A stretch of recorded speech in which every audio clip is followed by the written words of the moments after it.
So, today we're continuing our series on the hidden costs of high performance with a conversation that might just surprise you. This one's for the woman who's known for keeping it all together, for the leader who's the first to arrive, the last to flinch, and the one everyone leans on. She's the reliable one.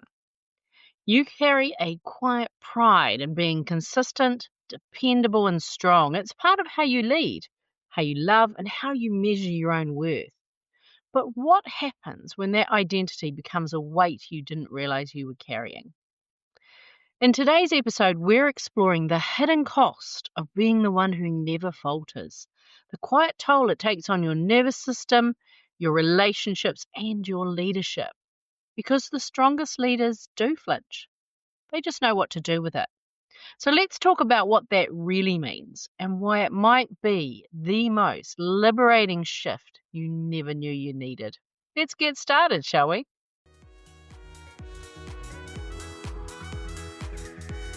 You're the one they turn to, the calm one, the capable one, the one with the answers. And yet, beneath it all, you know there's more available for you. More energy, more clarity, more unshakable presence. Welcome to Project Joyful, the podcast for health-centered leaders. I'm Tracy Tutty. Here, we speak to the part of you that knows leadership isn't about doing more. It's about becoming more fully who you are. So let's begin, shall we?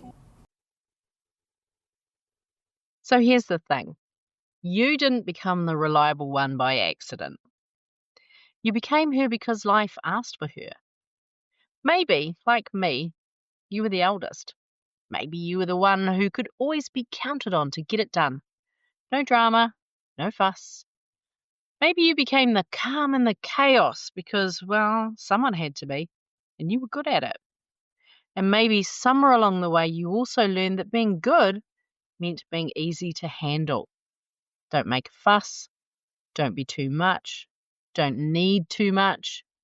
You discovered, whether from school, home, or culture, that good girls get the love. And that being reliable, that was a good girl's currency. It brought you safety, approval, belonging. So you doubled down. You got really good at reading the room. You anticipated needs before they were spoken.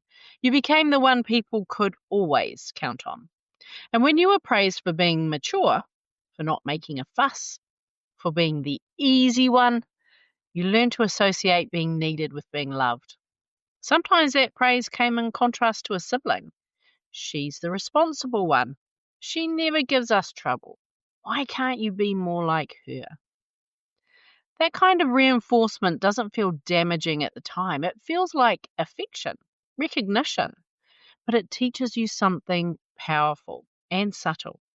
Love lives where you perform. And so you find a way to perform again and again. And before we go any further on this isn't about blaming our parents. They were doing the best they could with what they had. They didn't have access to coaches or cognitive behavioral therapy or rapid transformational therapy. They were moving through their own patterns, their own conditioning. And that conditioning, well, it didn't start with them. Their behavior was shaped by their parents, just as their parents were shaped by the ones before them. And sometimes those patterns were repeated. Other times they were rebelled against.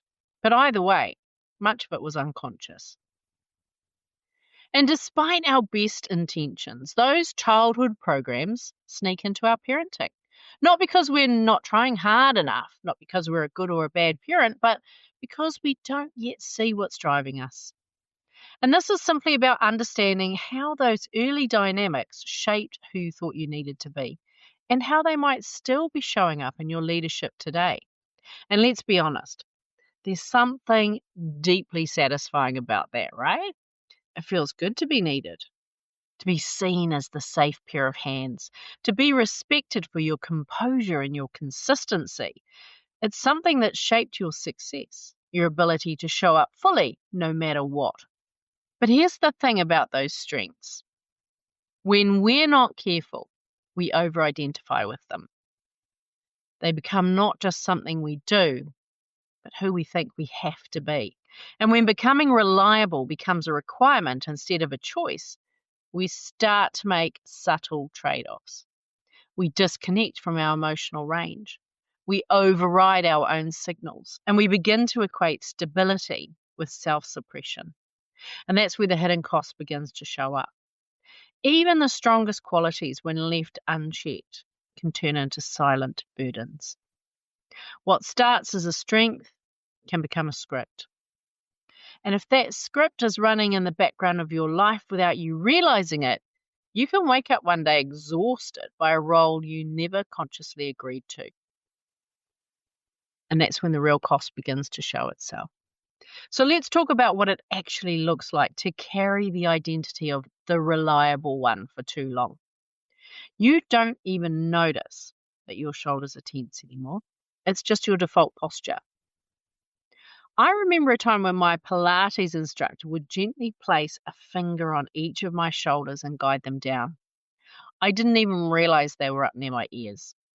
That tension had become so normal that I stopped registering it. And that's the thing. When reliability becomes your identity, you stop noticing the ways your body is holding the load. It becomes your default posture. You're so used to thinking 3 steps ahead that you don't feel the ground under your feet. And that forward focus, it's what makes you strategic, but it can also make you absent. You miss the quiet wins. You brush past the moment of connection because your mind's already on the next challenge, the next thing to do. You struggle to celebrate progress because your brain is calculating what still needs to be fixed. To your team, it might look like ambition, but energetically, it can feel like pressure, like they're never quite doing enough. And it keeps you from feeling the richness of what you're actually building right here, right now. You respond before you feel. You decide before you digest. You move before you check in. And on the outside, it looks like efficiency, right? Like decisiveness, strength, speed. But underneath, there's a subtle erosion happening. When you skip over your own emotional cues, you lose touch with your instinct. Your decisions start coming from urgency instead of clarity, and your team can feel it, even if they don't know how to name it. They sense the rushing, the unspoken pressure to keep up, the lack of space to pause, reflect, or question. It creates a culture of output over presence, and that ripples into creativity, trust, and even retention. You keep showing up and you do it well, but something's gone quiet inside you. Maybe it's your desire. Maybe it's your intuition. Maybe it's the part of you that used to dream instead of plan. You might even notice a subtle flatness, like your days are full but not fulfilling.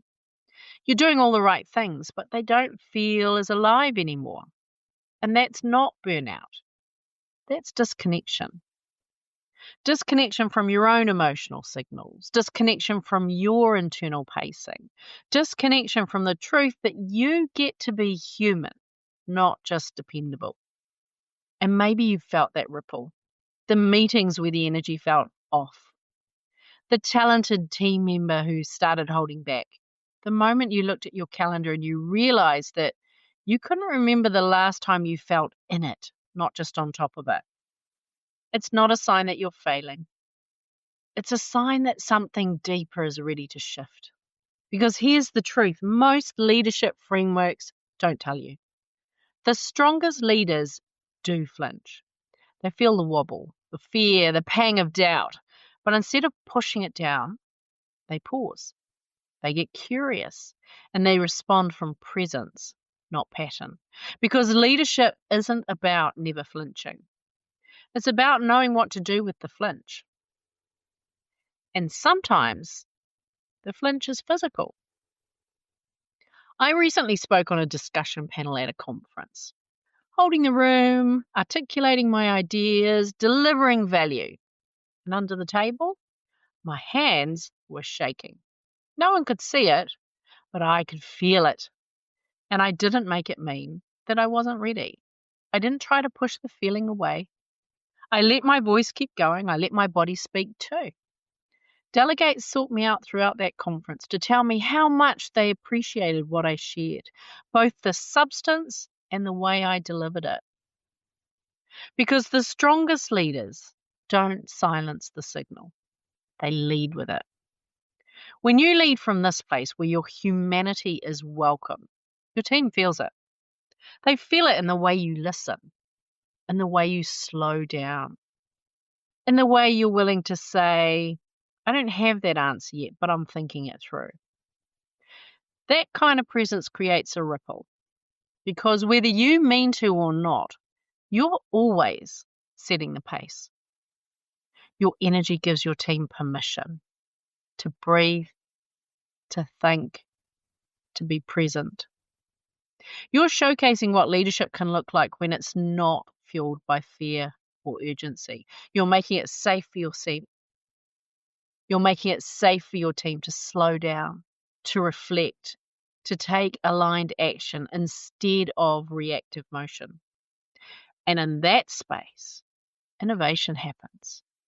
Trust deepens. People exhale and they bring their best.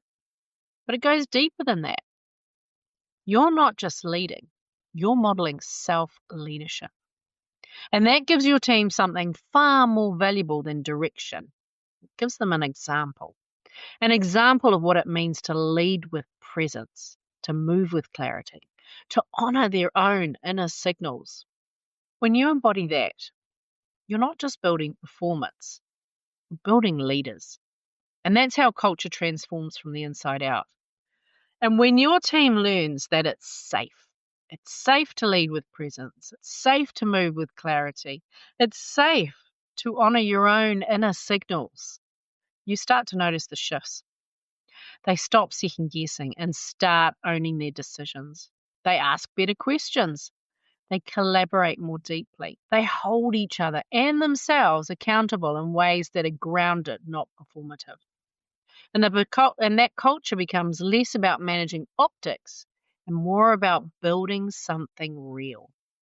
This is what happens when leadership starts with the self and when it's embodied, not just taught, right? This isn't about being soft. It's about being clear. And clarity is what makes people feel safe.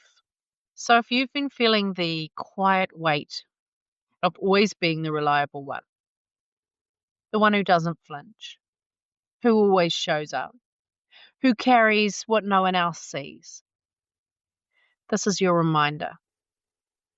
You don't have to hold it all. You were never meant to. And the parts of you that do flinch, they're not weakness, they're wisdom. What would change if you let that be true for you? If you're ready to explore a different kind of leadership, one where your presence is your power, let's talk. I work with high-performing women who are ready to stop performing, to lead from their full selves, to feel as good on the inside as they look on the outside. And if that's you, you know where to find me. Until next time, thank you. Thank you for leading with heart. I'm sending you lots of love. Bye for now. Hey, thanks for listening to today's podcast. Can I ask you a favour? If our conversation spoke to you today, could you please take a moment to leave a 5-star review? Your review will help people discover this podcast, and together we can create a world where there's even more love and more laughter. And if you want to hear more from the Project Joyful podcast, just click the subscribe button. Bye for now.